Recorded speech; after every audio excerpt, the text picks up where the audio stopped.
Halo teman-teman, selamat datang kembali di Narti Zero. Dalam video kali ini, aku ingin membagikan sebuah pengalaman terkait proses pendaftaran ataupun proses seleksi ketika teman-teman mendaftar untuk posisi program doktor di Max Planck Institute, yaitu tepatnya di Max Planck Institute for Chemical Physics of Solids. Video ini berdasarkan pengalaman pribadiku ketika mendaftar pada tahun 2022. Nah, oleh karena itu, silakan selamat menyaksikan.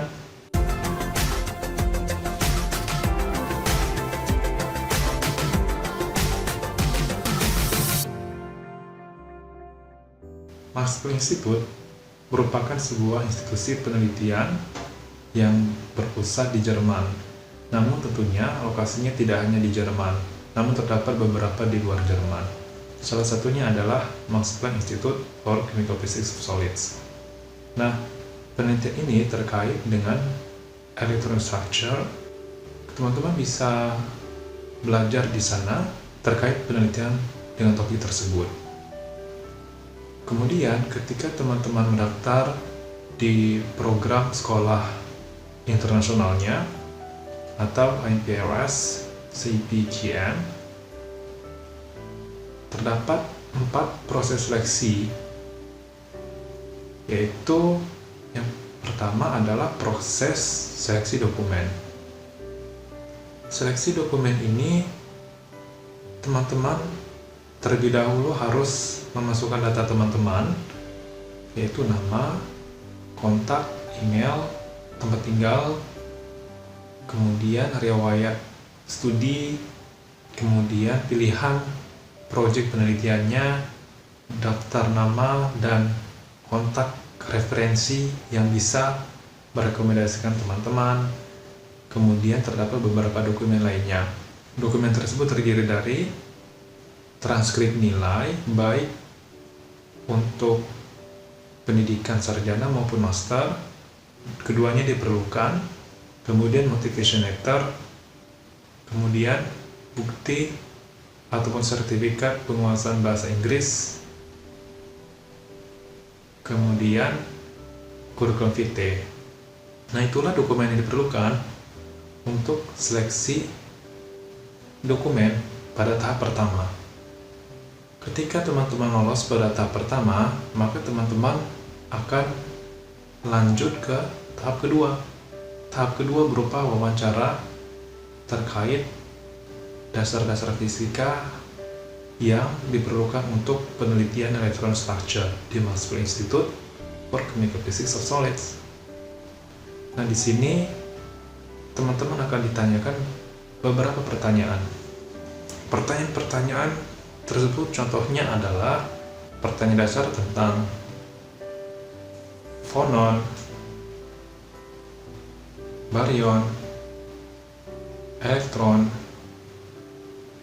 atau terkait partikel elementer, partikel dasar yang menyusun atom. Kemudian, prinsip dasar semikonduktor. Di dalamnya juga terdapat energi gap, pita valensi, beda konduksi, dan sebagainya. Ketika teman-teman lolos di tahap kedua, maka teman-teman akan diundang ke tahap ketiga. Tahap ketiga berupa wawancara penuh terkait penelitian yang pernah teman-teman lakukan. Nah, dalam tahap ini, teman-teman akan bertemu dengan profesor pada proyek yang teman-teman pilih, koordinator sekolah, maupun direktur utama sekolah tersebut.